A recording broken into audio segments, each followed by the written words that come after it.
Hello, doctors. It's Laura Hockman, the medical matchmaker. Why is nobody talking about this when it comes to salary? And this is your starting salary and how it compares to your ending salary. So, one of the biggest things that doctors look for when we're looking for a job is the salary. Of course, we've given up 11 years, forget our 20s, those are gone. And we want to be compensated adequately for the hard work that we have already put in and the hard work that we know we're going to put in and everything that comes with being a doctor, all of the stresses. So, one of the things I see that doctors do when we look for jobs is look for the highest starting salary we can possibly get. And unfortunately, this sometimes bites us in the butt. So, what happens is we either don't look at any positions that don't list the salary, or we don't even give any position the time of day if it isn't offering the highest salary. And what this ends up doing is it's closing us off to some pretty amazing opportunities. First of all, there's a lot more to a job than salary. And there's a lot of other ways you can negotiate, all sorts of things like your hours, your call schedule. How much are you actually working? Are you expected to see 60 to 80 patients a day, which I know is not common, but definitely happens.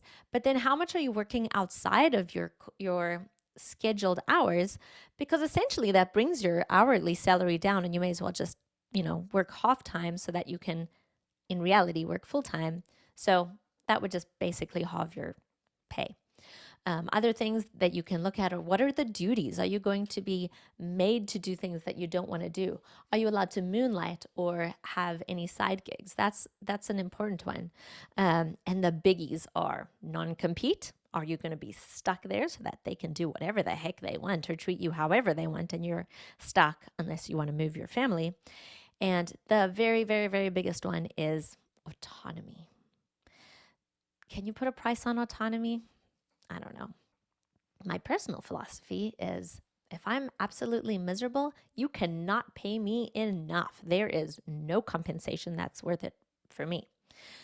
Everyone has a different saying, of course. And when you look at salary, you want to look at what is the starting salary and what is the potential for earning in that position. So the two extremes that I typically see are the large systems where you have your starting salary and maybe an RVU. And so you have your base salary for the first year or two, and then it switches to an RVU.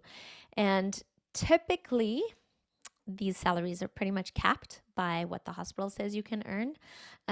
And the RVU targets sometimes are and are sometimes not attainable. And the best way of finding that out is by speaking with physicians who are already in the practice, finding out what their schedule is like, finding out how many patients they have to see, how are they supported, and looking at can you actually meet those RVU goals? Because very often I see doctors who go in saying, I'm offered a base salary of X, but they told me that with my RVUs I can earn this. And how do you know that unless you really speak to other doctors in the practice? The other extreme is direct primary care. So this is the absolute best way of having a work-life balance because you have unlimited time with patients. You don't have to deal with any of the insurance headaches, which includes charting. You only chart what's relevant and not, X bullet points within this amount of body systems, and you know what I'm talking about. So the starting salary for direct primary care, if someone is hiring you, is typically significantly lower, but probably has the most potential for growth. And this, of course, is in a well-run practice. If a direct primary care practice is hiring a physician, chances are it's very well run, but they often cannot stomach the same starting salary as a hospital system can. But with that, you get higher potential for earning and an amazing work-life balance. I mean, there's nothing like a direct primary care work-life balance. And then in between would be private practice, where you typically get a great starting salary. Sometimes in between direct primary care and hospital, and then you work your way up slowly, and it depends on the practice. So if they're offering partnership, then you're paid on their profits, which is good for a well-run practice, and you have a say as well in how the practice is run. Of course, I see this going both ways. Some direct primary cares don't earn as well and some earn ridiculously well. So you really want to do your due diligence, but don't only look at the starting salary because you may be missing out on something amazing. And you could also potentially be missing out on a higher salary to end up with. So that's it. That's not something we hear about often when talking about salary. Yes, know your worth, but also not just your financial worth, but what is your life's worth? What is your time with your kids worth? What is your time for yourself worth? What is your sanity worth? So know your worth in every sense of the word. And if you're looking for a private practice, I would love to help you.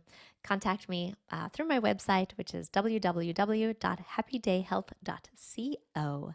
And of course, if there's someone you know that this can help or benefit, or you want to spread the word, please like, comment, share. Awesome. Bye.